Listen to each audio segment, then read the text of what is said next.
you very much indeed. Next up is a gentleman who will be known to many. It's a name that I've known for many, many years, Andrew Woollard. Now, by Andrew's own admission, he's spent nearly 40 years in the corrugated industry. So we're not just talking about Andrew's resilience, we're talking about the resilience of corrugated. So over to you, Andrew. Thank you, Tim. Let's,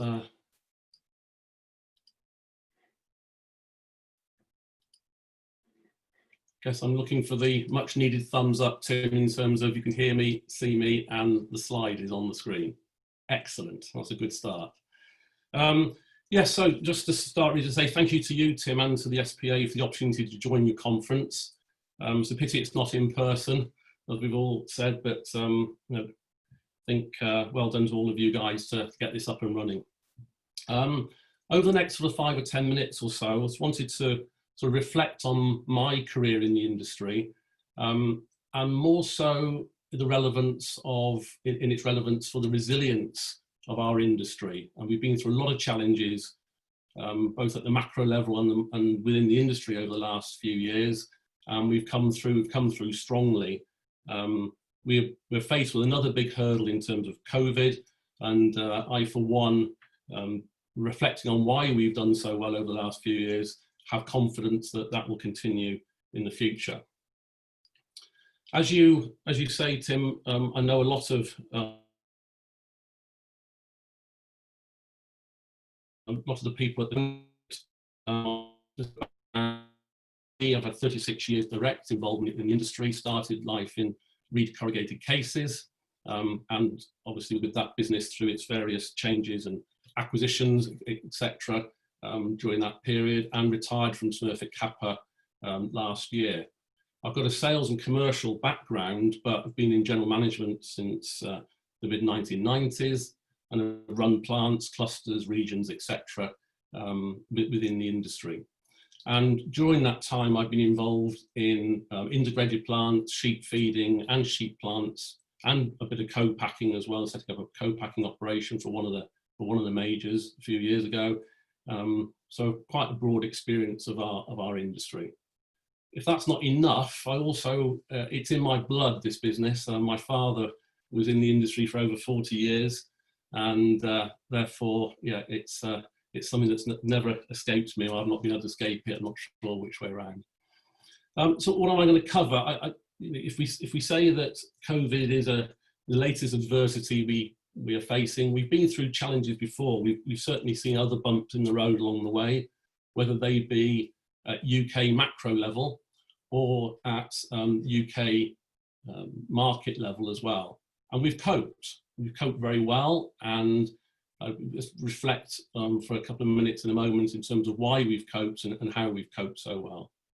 And therefore, as I say, we have reasons to be confident. I think particularly this sector has particular reasons to be confident in the future going forward.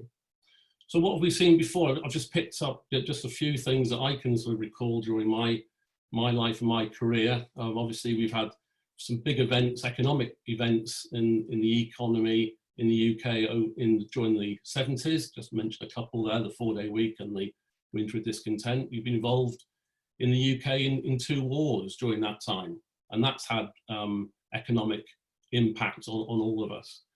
We had the big financial crisis in 2008 when we thought the financial and the economic world was all coming to an end, and obviously we had the European referendum in 2016. Obviously we haven't seen the full flavour of that yet, but obviously at the time it had a big effect on our exchange rates, etc., and on the confidence.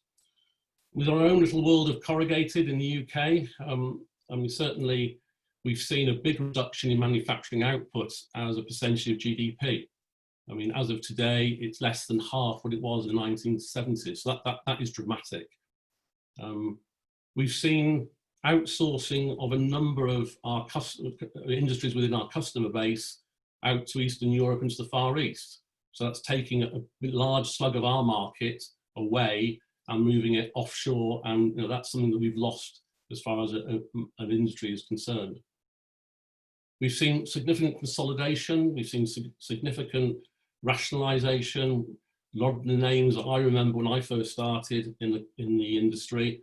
If you take the top 3 market leaders today, I guess I haven't added them all up, but there's probably 10 or 12 names that are now wrapped up in those top 3 companies based on when I first started, with that proliferation of various names.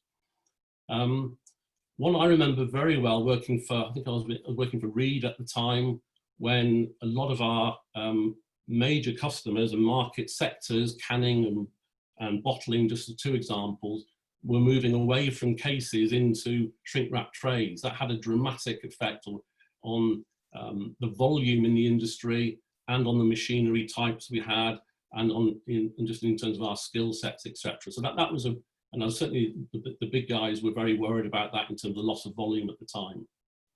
We're all aware of the introduction of returnable plastic trays in certain sort of areas in the dairy industry and in fresh produce, etc. And that was seen, certainly at the time, having lived through that, we saw that having a potential threat, big threat to our industry. Obviously, we've all seen the introduction of shelf-ready packaging. A lot of that has been good news, but it has changed our landscape completely. More SKUs, smaller box sizes, a lot more printing, and more speciality gluing. So again, our skill set, both our designers and of our manufacturing side of our business, and indeed the sales side of our business, and in terms of sort of kit we've got, big changes. Significant developments in raw materials. I'm just picking up one as an example, which is fluting. You know, certainly in the early 80s, the 127 semi-chem fluting was the standard. And here we are today, 70-gram flute is quite common within the industry. And there are other examples, but I'm just picking up on fluting there. We've also seen the advent of pan-European purchasing leverage. Again, was a big threat to us, I felt at the time, and the lovely thing of e-auctions, which hopefully, touching wood here, I'm thinking has reduced slightly. But again, these are big threats and big hurdles we've had to overcome. So how have we overcome them? Well, I think certainly our people, we've shown a lot of resilience within our individual people and the leaders within our industry. I think the quality of our people we have invested in, which has been good. And I think we've all, and certainly the companies that have prospered, have recognised the differentiation of people. A lot of us talk about people being a differentiator, but the ones who've really acted upon that, I think, have weathered these storms very well. We focus on the customer, and I think the sheep plant sector is one in particular where you've done that very, very well indeed, and focus, despite all the other changes that are going on, you certainly focus on the customer and the customer needs. We've invested. Some of the investment, certainly amongst the larger guys, has been about reducing costs, etc. But there's been significant market-led investment as well in our industry. I think we've shown as an industry a lot of flexibility and adaptability, both in terms of our product as life's been evolving and with our people. We've innovated well. We've seen positive product substitution. You know, we've seen wood moving into plastic. We've seen plastics with substitution of plastics, and I think that's going to carry on, as Neil said earlier. I think that's an opportunity for us going forward, and also carton board. I mean, before, during, and after COVID, new markets, e-commerce. I mean, wow, you know, who would have predicted the growth in e-commerce and the effect that's had on corrugated? When I first started in the industry, pretty much the box was about protecting the product, and now look, we see the box protecting and promoting the product. It's part of our customers' marketing mix now. The packaging is actually part of that story, that sales story. I think people are more and more focused on the value of the box, and people are recognising that and admitting to that. Our customers would admit that. It's not just about the cost of the box. I think as an industry, we've been quite fleet of foot, particularly the smaller, independent, owner-manager type. We've been very fleet of foot. And I think that certainly helped us with all these changes. And I think there's been hunger, and I think this conference is an example of it, actually.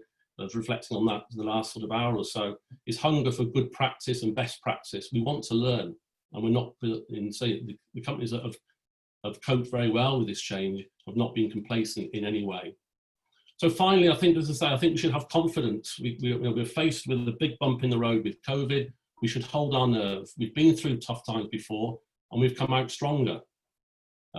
One thing that continues to surprise me, and you know, I think very pleased to be able to say this, that despite everything that's gone on over the last 30 or 40 years in our industry, and as of today as well, we're still seeing the corrugated market in the UK outperforming GDP. And that is certainly not insignificant.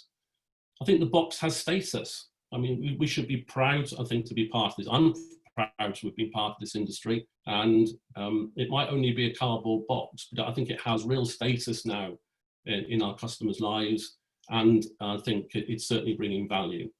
And I think as we're seeing, we have seen, and we will continue to see, the best sheet plants have prospered and will continue to do so. So as I say, I think we should continue to face the future with confidence. So thank you very much indeed, Tim. Thanks for the opportunity, and I'll hand back to you. Andrew, that was fantastic. A round robin around the last 40 years of our industry.